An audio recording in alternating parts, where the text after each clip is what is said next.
Welcome to the Now to Next podcast, where every week we provide wisdom on how to press play after a traumatic pause. If you are starting up or starting over in any area of your life or your business, subscribe and listen as we share real life stories from actual people who have pressed play and are winning after nearly losing it all. And now, your host, Octoria Robinson. Hi there, friends. This is Octoria Robinson and your host of the Now to Next podcast. My heart is overwhelmed with joy. I am super pumped to be with you guys again. It's the highlight of my week. I love bringing my friends and colleagues and just awesome people and their stories as well as their wisdom on here to help you press play no matter how traumatic the pause has been. Guys, I am elated. Yeah, I used a new word. I'm elated. Super elated that Dion Price is here with us today. How are you, my friend? I am doing well, Octoria. Good to be here. Good to be here. It is so great to see you again. Yes. I'm glad to be here. Now, for the benefit of our listeners, go ahead and introduce yourself. Tell us a bit about who you are and the value that you can bring. Okay, good. Well, my name is Dion Price, as Octoria said. I'm retired military. I retired in Shaw Air Force Base in South Carolina. I moved to Lakeland about a year ago to be with my sister. I'm a father of three. I pastored a church in Sumter. As a matter of fact, I started the church, I planted the church, wow. And also started a community center as well. So I come down to bring my talents here to Valrico, Florida, and see what I can do to help the community and help people see things the way Christ designed us to see them, which is a better way. Come on. Well, welcome to Valrico, Florida. Yes. Thank you. And with that said, man, just those few things you've shared about your journey, I imagine that you've walked through a lot to get to the point you are right now. Yes, ma'am. It's been a very interesting journey, to say the least. Is that a code word for you've been through some things? Yeah, that's a nice code word. Nice radio word. I love it. I use it too. I totally get it. Yes. So now I'm going to dig. I'm going to go deeper there because it sounds like you have a lot that you're going to be able to contribute to our listeners. We've been playing around with this idea of the things that enter into our world, whether it's a traumatic physical experience, a traumatic emotional experience, but whatever it is, it stops us. It's a real halt where we're living. Well, rather, where we choose existing over living. Have you ever faced anything like that, Dion? I sure have, I tell you, on multiple occasions. You hear people say, discover your purpose, your potential. And that's a great thing. But discovering it and fulfilling is two different things. Wow. And so to fulfill it, there are things that you have to go through. For example, when I realized that my purpose was to counsel, I was excited about it. I finally got that confirmation from God, as we all do. We get excited, we want to tell everybody. But the journey just began.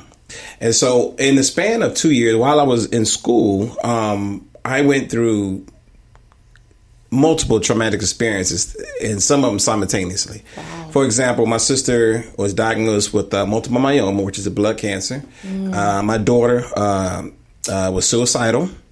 I was going through a divorce. My urologist thought I had prostate cancer.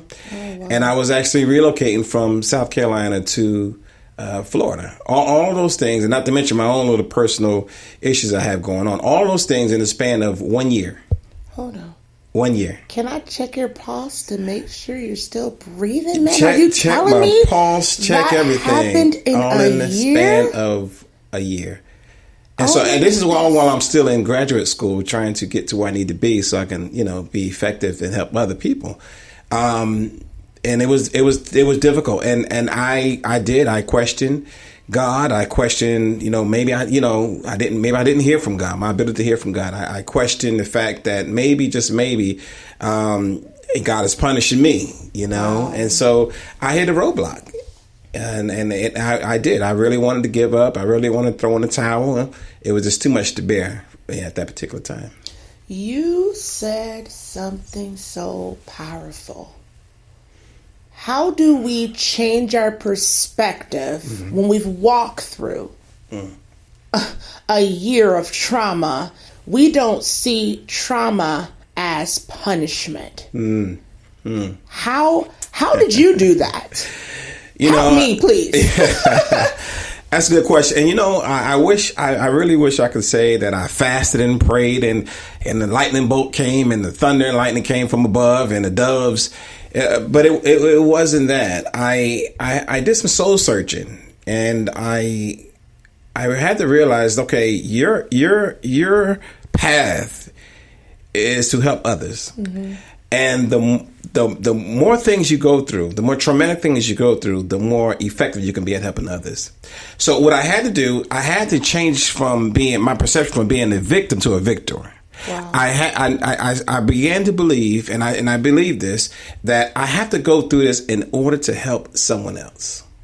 And so the sacrifice that I did and the pain and suffering that went along with it, it was a part of me. It was a part of the equipping, so that I would be, equipped and able to help other people who may go through similar traumatic experience. And I will say this, it has helped me tremendously through my path. I'm able to empathize with more people because of what I've been through. So it sounds like you're saying that your why shaped the perspective, which is the lenses that you looked at your life with. Absolutely. What would you say then to those that feel like their why isn't super clear, or they're questioning their why? How do they help? Rather, how can they change their perspective to not view trauma as a punishment? Well, first of all, they need to understand their why. Okay, they need to understand why they're going through what they're going through. But I believe your environment plays a important part of your perception. For example, in Florida, we have all these citrus trees down here: lemon, lime, oranges, grapefruit. Now, if I take that same tree or that seed and put it in a different environment, such as up north or in the desert, it'll still be the same seed, but it won't be able to produce what it's supposed to produce. So your environment helps you. It helps you to stay focused on your purpose. It helps you to get through the hard times. Being around the right people in the right environment will help you push through adversities. Wow, I'm still impacted by all what happened to you in a year. Let me see if I can restate it. Your sister with cancer. Correct. Your daughter, suicidal thoughts. You're going through a divorce. And you're being faced with the potential diagnosis of prostate cancer. Correct. These are all real things. Yes. That really happen in life. Yes. How did you manage not to lose your mind under the pressure of such traumatic experiences? I focused on the why. I really did. I focused on, God, why, what is the purpose for going through this? I wasn't so much focused on what was happening to me, but I was focused on why I'm going through it. And I shift my focus from what's happening, because I got into the woe be unto me, why me, Lord, and crying. And then it's like one day the Lord said, okay, well, why not you? And so him and I just had why me? We went back and forth, and finally I just realized, get off the what, focus on the why. There are a lot of people hurting in this world today, and they need people that can understand their journey. Yeah. But I will say this, it wasn't just this incident that I grew, my faith in God grew. It was previously. Previously when I was a kid, I was dealing with rejection and isolation and drugs. I was smoking marijuana at 10 years old, drinking at 10 years old, smoking crack cocaine while I was still stationed in the military, and I had some serious issues. But God brought me through that. So I knew he was going to bring me through this. I just had to focus on the why. And once I understood exactly what was going on, I was able to turn my adversity to my advantage. So it sounds like your history in God set you up for your new story. Absolutely right. In God. what would you say to the people who have no history with God? And they're like, brother, that's super awesome that you found the strength to pursue a why, but I'm not interested in a why. I just want to be free from the trauma. What would you say to someone like that? Because I personally have been there after walking through, oh goodness, probably my 20s should have been the best part of my life, but I felt like that was the most trying part of my life, where I contemplated suicide. I tried to commit suicide. I struggled with depression. I was not looking for any type of purpose. I was looking for a legitimate escape. What would you say to someone who has experienced that trauma in the form of a diagnosis or the loss of someone who was diagnosed with something as serious as cancer, or they've experienced divorce, or they're personally experiencing a super serious health scare, and all they want to do is escape? What would you say to them? Well, this is what I would say to a younger Dion is you definitely have to find out the whys. That's the key. You mentioned about they don't want to, they're not concerned about their history. You have to find out the history, the whys, because it'll make the what a whole lot easier. Wow. And when you cannot understand and find the why, if you trust God enough, he'll send somebody else to speak to you about your whys. He'll send someone in your life, because he doesn't want us to be roaming aimlessly without a purpose. He wants us to get an understanding of why we're going through what we're going through, so that when we get over, we can come back and tell someone else, hey, listen, this is how and why I did what I had to do. And this is, why I went through what I went through, how I survived, how, I was able to survive. So you got to find someone that can, if you don't know your history or know the why, find someone that can speak to it. And then that will bring encouragement. And also it'll help you realize that, listen, if this person can get over their issue or situation, then surely I can do it too. Wow. So it gives them hope, so find someone that's positive. Last thing you need to connect with is someone that's very negative. Someone that's defeated. Find an overcomer. Find someone that can speak to your potential. Find someone that does not mind taking you by the hand and walking you through, through your journey. So you're telling me there's no way we can escape the value and purpose and strength that our whys bring in our world. There's no way, none. And you just have to, like that saying, you got to turn that lemon into lemonade. So you can't escape it. These things are going to make you stronger. I'll tell you what, out of everything that's happened to me, I would not change one thing, because it has made me the man that I am today. And I am more closer to, I believe I'm more conforming to Christ's image now versus before. Through adversities and trials and tribulations. And I'm stronger, and I'm able to, I have the confidence that I'm able to, to be resilient through difficult tasks and situations. So, yeah. Wow. Yeah. So adversities nurture destinies. Yes. That's significant. I just know, in listening to you, that many are being touched, because after walking through trauma, personally, professionally, emotionally, spiritually, it sometimes does feel like punishment. Yeah. But when you can decide, to say, I desire to know the why, because I'm worth knowing the why. Right. Gives you power to live the purpose of what you've walked through. Absolutely right. Correct. It's very empowering. It is. Yeah. So you no longer allow the situation or circumstance to dictate to you. You dictate to it. Wow. And that means that in itself will let you know that you have power over it. It no longer have a power. It's no longer causing you to be sad. It's no longer causing you to cry. It's no longer causing you to do things as, we'll drink it out, smoke it out, or sex it out. You know what I mean?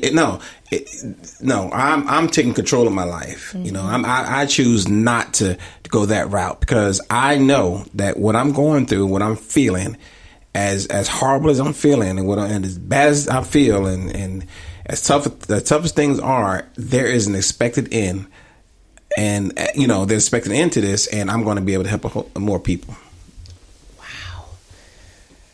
So what has your life up until this point taught Dion about Dion? And now before you respond, I want to shape some context to that. A lot of times we don't know who we are or the depth of who we are or our capacity. What has life in these ways taught Dion about Dion? It taught me that I was very resilient. I'm tougher than what I believed I was, and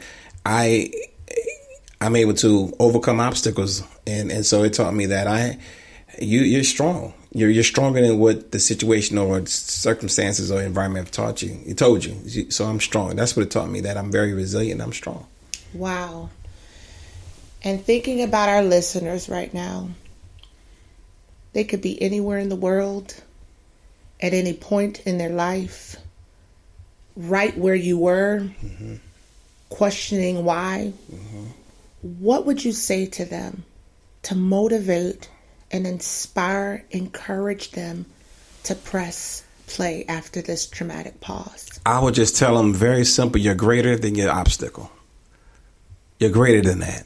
You're stronger than that. You're stronger than what you think you are. And I would tell them to continue to keep moving forward. Don't give up.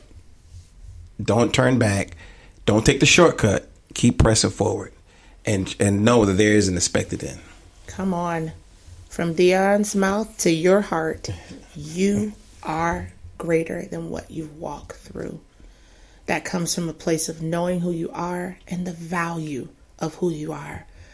I hope from the deepest place in my heart that this resonates with you and it revives the value of who you are as a human being. Your end is not what has happened to you. Your end is still forming, but you've got to press that play. You got to choose to press that play button, and you watch. It's only up from here. Dion, how can people connect with you and hear more about your story? Because I know there's so much more to you, and we've got the time that we have, but how can our listeners connect and follow you? Well, unfortunately, I don't have any kind of social media. So if they want to contact me, then I'll, they can go through you. And I have a feeling you're going to try to get me on some kind of social media now after this interview. Of course, I'm working on Dion over here. We'll be a surrogate for him in this interim period. Because as he shared, how long ago was this? Is this recent, right? This is recent. What year was all of this? 2017. This is a fresh story, friends. Yes. We have a gift in Dion being with us. Most of us wait 10, 20 years and we're feeling super confident about it. But he's here fresh out the gate. It's not even been a year. So we'll serve as a surrogate. If you got some specific questions or comments or feedbacks, please email us at launchnowus.com. Go on our website. There's a contact page, and I will personally make sure all those questions are responded to. Until we connect again, guys, I seriously love you. I don't know you all personally, but my heart burns for you to be restored, for your identity to be recovered, for you to press play. You were not put on this planet to live on the pause button. You were placed on this planet to live, constantly going and growing further and further into your purpose and your destiny. Have an epic week, guys. Thank you for tuning into our podcast today. For all things Launch Now, log on to launchnowus.com for info on products, resources, and upcoming events. We are looking forward to connecting with you and enriching your life through our next episode. And remember, you have what it takes to press play. Have a super duper epic week.